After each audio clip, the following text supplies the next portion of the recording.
the moral of the story is you should invest your money. You should be wise with what you have. Yeah, you should And be instead, wise. You should be shouldn't. a good custodian of what is given to you. Yeah. Right?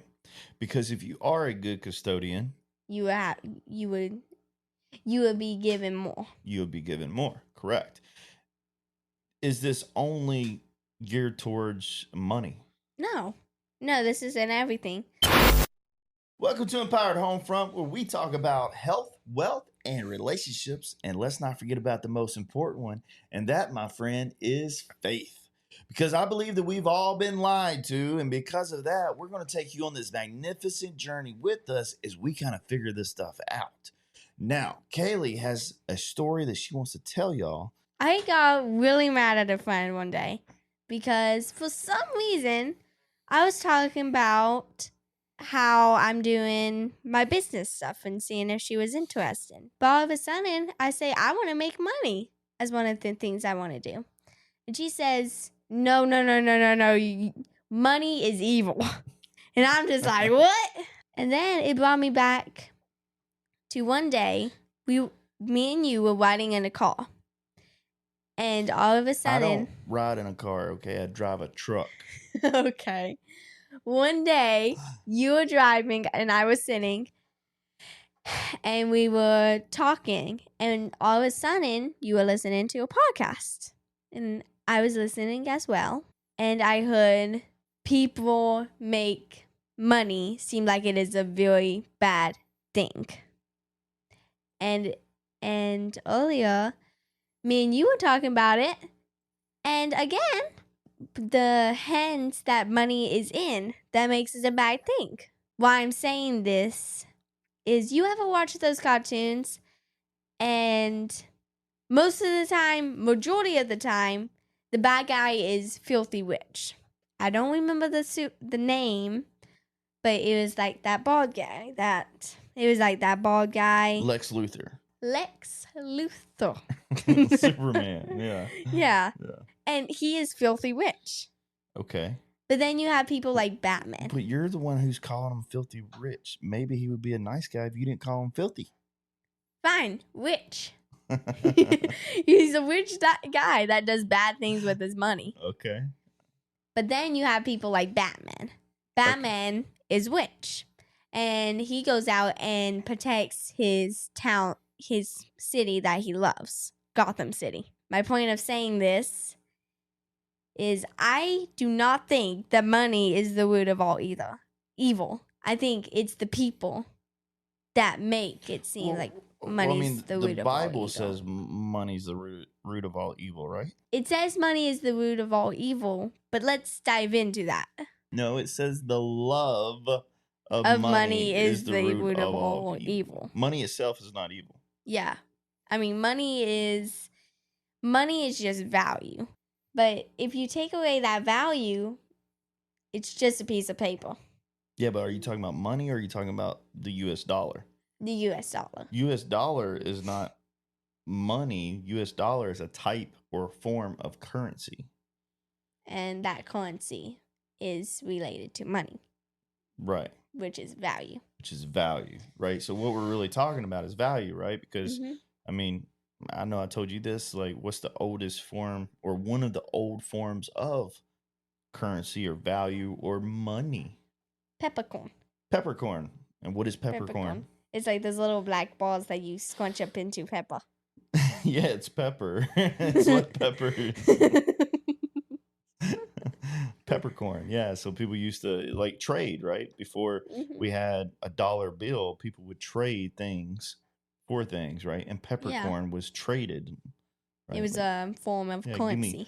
Give me 12 peppercorn for your apple. That just sounded funny. That's like, what? If you do that nowadays, they're going to be like, what century are you from? Yeah, so it's currency, value, money, right?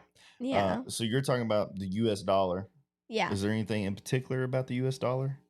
No, but my point of saying that is if you take away the value from anything, it's worth nothing because there's no value behind it. Well, what is value?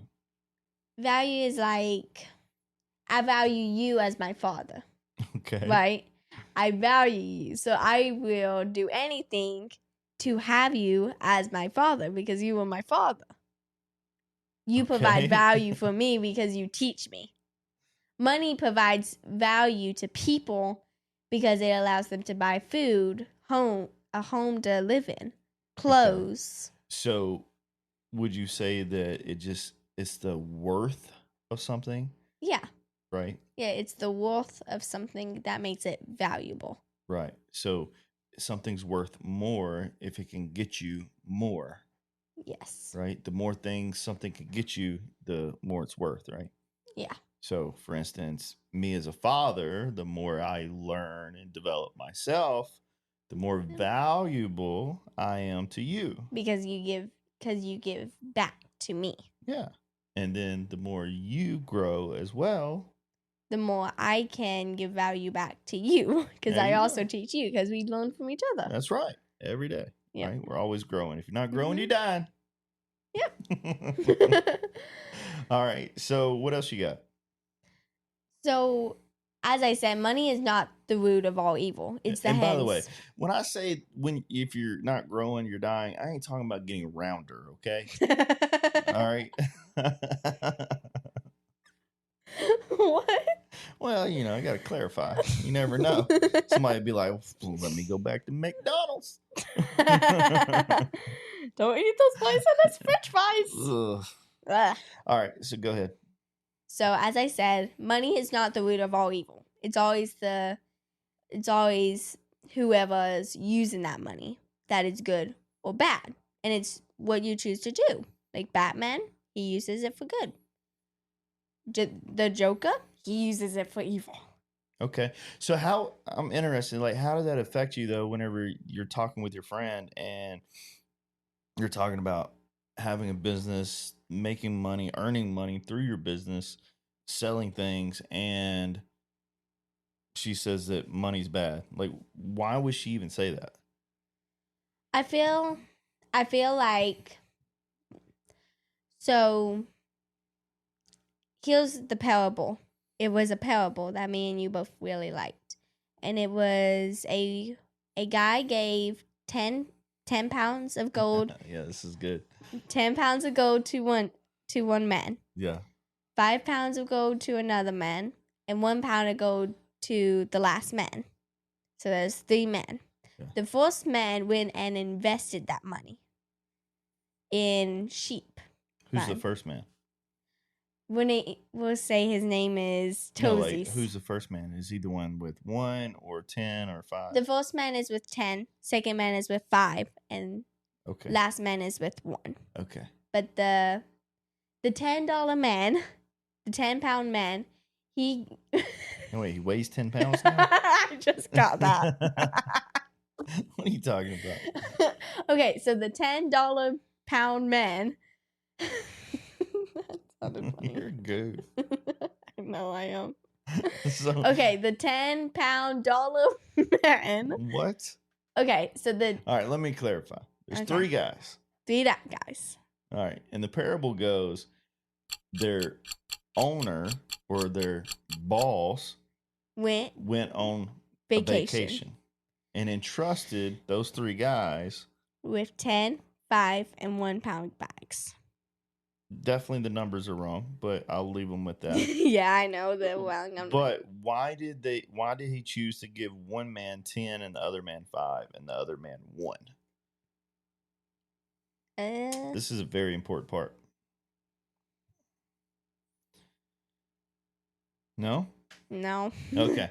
So the owner's leaving, going on vacation. Yeah. He entrusts one man with 10 coins because of that man's skill level. And then he entrusted the other man, the second man, with less coins, 5 coins, because he had lower skills than the man that he gave 10.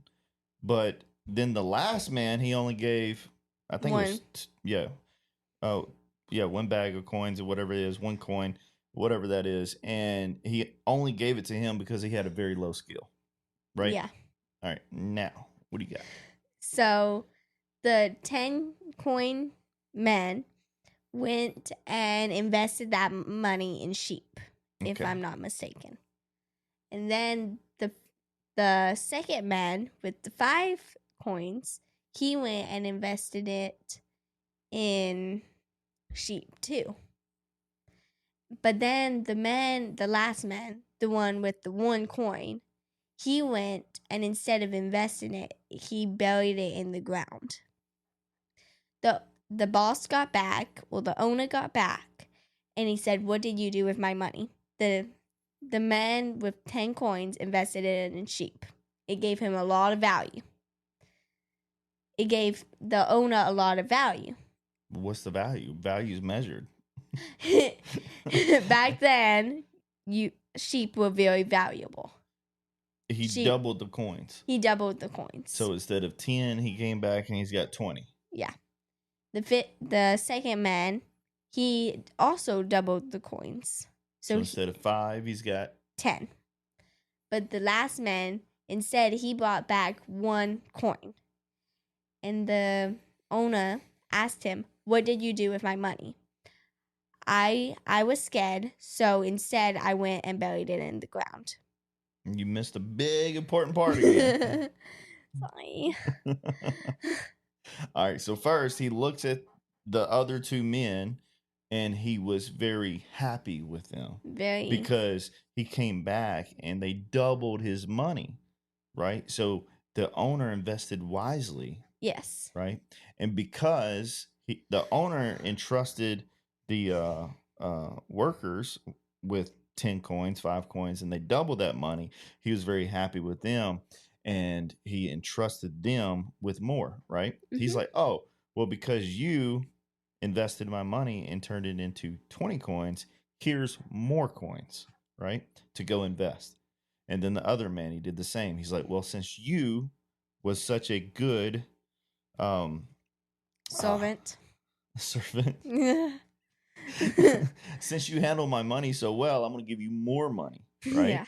And I'm going to let you go invest that." And then the last man, he got infuriated with. He was absolutely mad at because he's like, "You could have done anything. You could have made any other choice and it would have been better than what you did."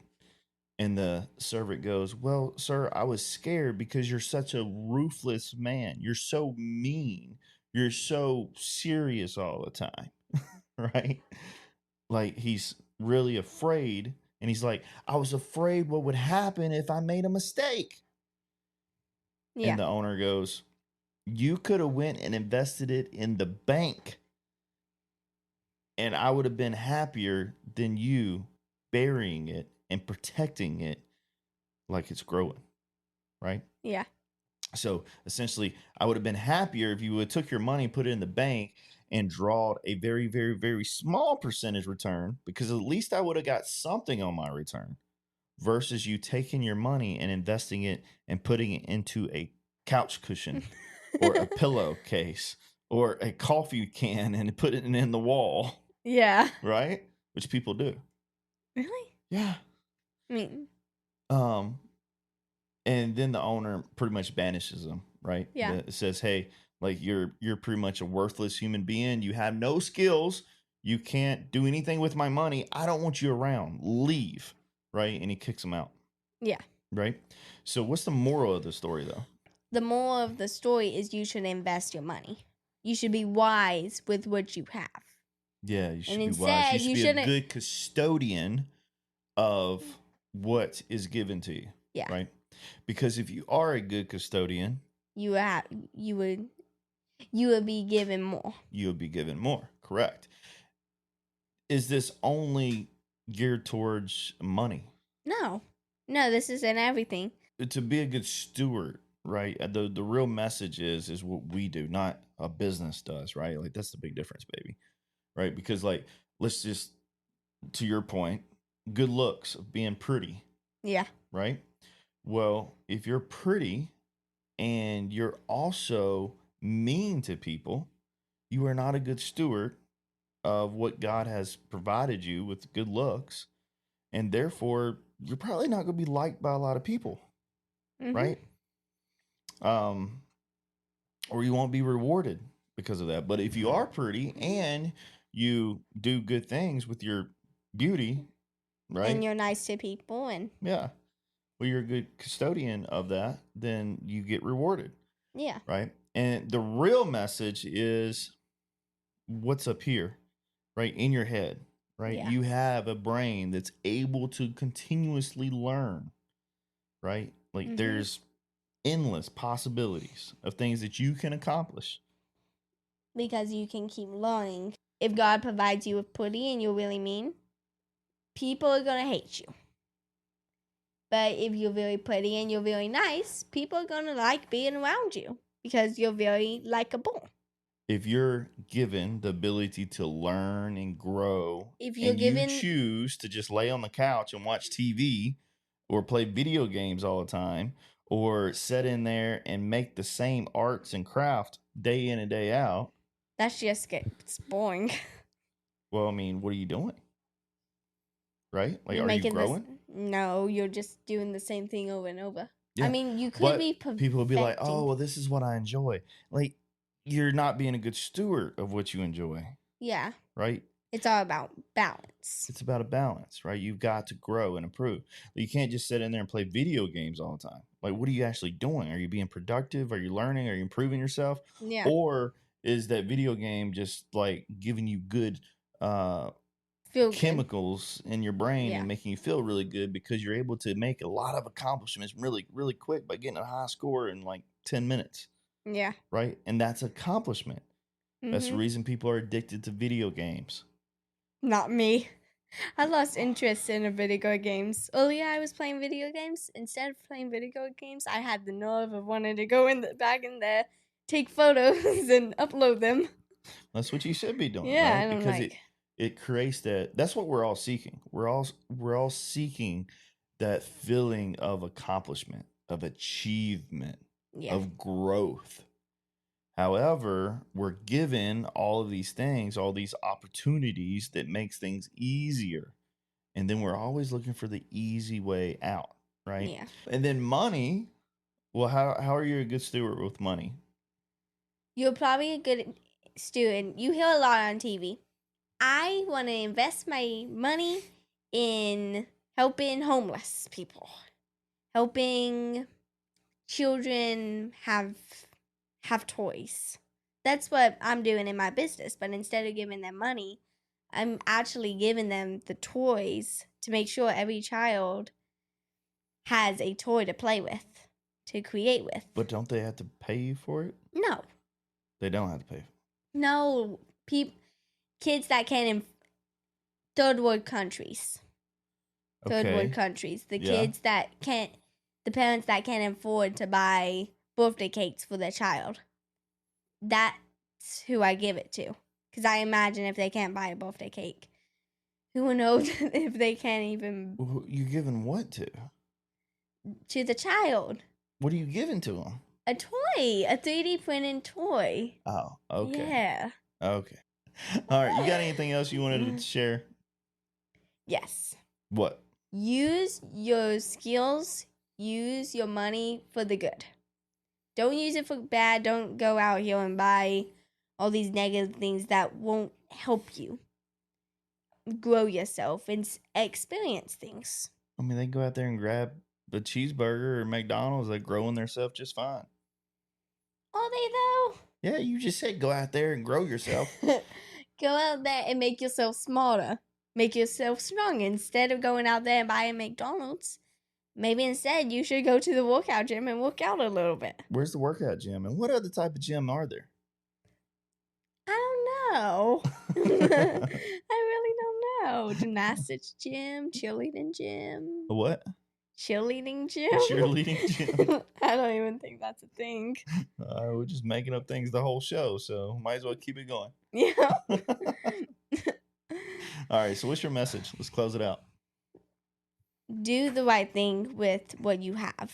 Be a good steward of the things that God has blessed you with. To close it out, what you're saying is since the beginning of time, mankind has continuously improved and developed and created and learned new skills and things. Yeah. And that's how we came to where we're at now Mm-hmm. into a information or technology age where you have things like video games And the food we eat now. and the food we eat now, which is bleh, American food. Bleh, right? Yeah. All right, cool. Is that it? Yep. Any last words? Keep growing your skills. Keep skill stacking. Why are you pointing at me? Keep skill stacking. Why can't you just say it? Keep She said, keep skill stacking. What? continue to grow and improve Why are you yourself. looking at me? Because I'm so used to the camera being But it's like not that. a message to me. And I'm teaching you a skill right now. Keep growing and improving yourself. Why are you pointing at the ceiling?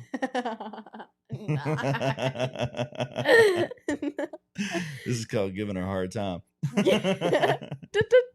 All right, skill stack your way to success. Remember, in order to skill stack, you have to first Learn, discover. Good gosh.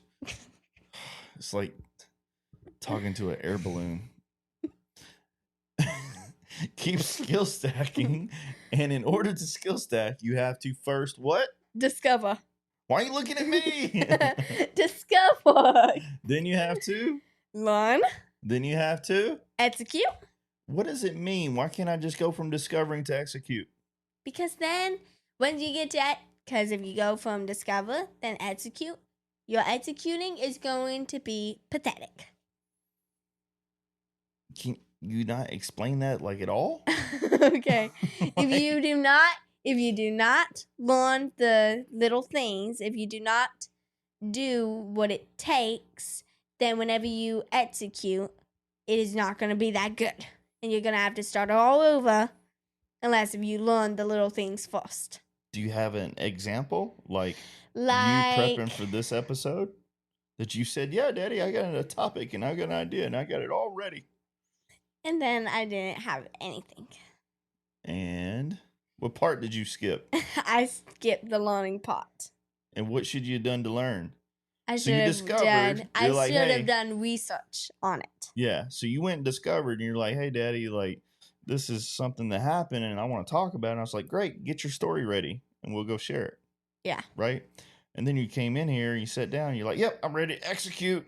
And then I'm starting to ask your questions to figure out what we are talking about. And come to find out, you skipped the whole second part. Yeah. Right? You just sat down and you're like, hey, I'm here. I'm participating. Give me my trophy. Yeah. Which is not how it should be. No, you got to learn, right? You got to go and you got to do the work. Mm-hmm. The work in order to prep, in order to execute. And that's where the big misconception is. People think that we can go and just discover something and immediately execute on it. And they don't realize how much work it takes in order to get to where you can execute. Yeah. Yeah, I agree with you on that. Yeah, but my question is, can you explain it? I'm learning how to do that still. I'm not good at Well, you just share your story that just happened, right? So, yeah. You know, that time, next time, I say, hey, Kaylee, in order to skill stack, you have to discover, learn, execute. Yeah, you remember that time? And then you share a story. Yeah. Right? Mm-hmm. I'm learning this as well. Yeah. But the good news is I suck. Excuse me. I suck now, but one day I will not suck. Yeah. And that's the reason we do this every other day. Mm-hmm. Right? Just learn some more. We discover, we learn, we execute. And then when we execute, we discover that we suck a little bit. And then we go back and we learn what we missed and the reason we suck. And then we go execute again. And then we discover that we even suck again on something else. And then we go and we can learn a little bit more about that thing that we sucked on. And then we execute again. Right? Yeah. Can you visualize that in your head? I can. Yeah. Instead of visualizing it, I just visualize a big loop. Bloop, bloop, bloop. Yeah, it is a loop, but it's a loop going forward, right? It's a loop. And then you go forward and up. Into success. All right, guys, don't forget if this episode helped you in any way, which probably it didn't. Sorry. I'm sure somebody got a kick out of it. Anyway, share it with somebody that you think would find it valuable, or share it with a youngin, right? A young person. Kaylee's 12. Would love to get her connected with more young people, and create a little mini mastermind in Empowered Homefront. That's something that's definitely coming in the future. Stay tuned. And don't forget to like and share because the algorithm is painful. Bye.